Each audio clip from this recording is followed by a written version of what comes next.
1912-তে পুরুলিয়া থেকে যখন পুরুলিয়াকে বিহারের অন্তর্ভুক্তিকরণ করা হচ্ছিল বা সেই প্রস্তাব এসেছিল, সেই সময় থেকেই পুরুলিয়াতে প্রথম মানভূম ভাষা আন্দোলন হিসেবে এই আন্দোলন শুরু হয়েছিল। কিন্তু যতগুলি ভাষা আন্দোলন হয়েছিল, মানভূম ভাষা আন্দোলন ছিল দীর্ঘস্থায়ী, কিন্তু সব থেকে যে ভাষা আন্দোলন আমাদের মনে বেশি দাগ কেটেছিল সেটা হচ্ছে এই 52 ভাষা আন্দোলন। এবং এটা আমাদের কাছে এক আশ্চর্যের বিষয় যে ভাষাকে কেন্দ্র করে, ভাষা আন্দোলনকে হাতিয়ার করে একটি দেশের পুনর্জন্ম। পৃথিবীর ইতিহাসে কতটা এটা আছে আমি জানি না।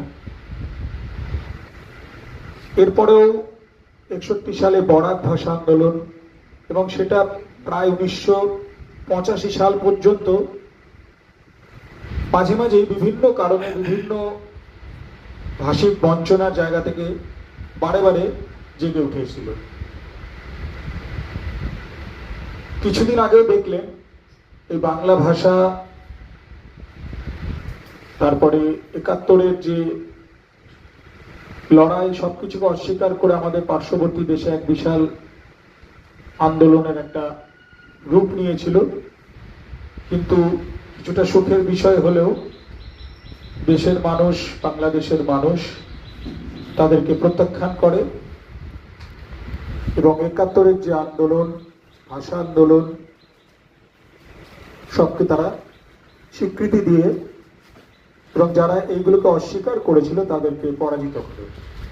এরকম একটা সময়ে দাঁড়িয়ে আমাদের মনে হয়েছে যে ভাষা, সংস্কৃতি, ঐতিহ্য সবকিছুকে রক্ষার্থে আমাদের আরো দৃঢ়ভাবেই দাঁড়াতে হবে।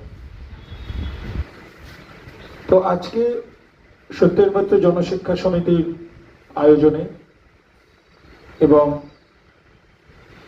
আমরা মনভাষীর সহযোগিতায় আমরা একটি অনুষ্ঠানের আয়োজন করেছি।